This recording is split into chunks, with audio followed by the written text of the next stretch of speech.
തൃശൂരിലെ പ്രശസ്തമായ Sudharma metropolis laboratory ഇപ്പോൾ വടക്കാഞ്ചേരിയിലും. ആരോഗ്യരംഗത്ത് 40 വർഷത്തിലേറെ പാരമ്പര്യം. 400-ൽ പരം ടെസ്റ്റുകൾ, 250ഓളം ലാബുകൾ, 1500 പേഷ്യന്റ് സർവീസ് സെന്ററുകൾ. സുധർമ്മ മെട്രോപോളിസ് ലബോറട്ടറി, കോടതിക്ക് പിൻവശം, girls high school road, Vadakkanchery. Contact 7012712910. Shoranur ചുടുവാലത്തൂരിലെ വസ്ത്രവ്യാപാര സ്ഥാപനത്തിലെ ജീവനക്കാരിയുടെ മാല കവർന്ന സംഭവത്തിൽ യുവാവിനെ പോലീസ് അറസ്റ്റ് ചെയ്തു. മണ്ണാർക്കാട് കാഞ്ഞിരപ്പുഴ ദേവസ്വം തൊടിയിൽ 26 വയസ്സുള്ള അഖിൽ ജോസഫിനെയാണ് പോലീസ് പിടികൂടിയത്. കഴിഞ്ഞ വ്യാഴാഴ്ച ഉച്ചയോടെ വസ്ത്രവ്യാപാര സ്ഥാപനത്തിൽ ഷർട്ട് എടുക്കാനെന്ന വ്യാജേന എത്തി ജീവനക്കാരി പൈങ്കുളം പുത്തൻ വീട്ടിൽ മഞ്ജുഷയുടെ 1 പവൻ മാല കവർന്ന് രക്ഷപ്പെടുകയായിരുന്നു. അഖിൽ ജോസഫിന്റെ പേരിലുള്ള നമ്പറില്ലാത്ത ഡ്യൂക്ക് ബൈക്കിലെത്തിയാണ് മാല കവർന്നത്.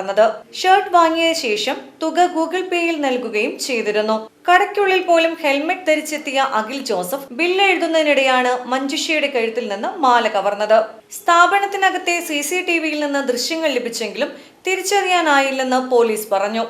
തുടർന്ന് സൈബർ സെല്ലിന്റെ സഹായത്തോടെയാണ് അഖിൽ ജോസഫിനെ തിങ്കളാഴ്ച പുലർച്ചെ കോഴിക്കോട് നിന്ന് പിടികൂടിയത്. Inspector V Ravikumar, SI P Sethumadhavan, ASI K Anilkumar എന്നിവരടങ്ങുന്ന സംഘമാണ് ഇയാളെ പിടികൂടിയത്. അഖിൽ ജോസഫിനെ കോടതി റിമാൻഡ് ചെയ്തു.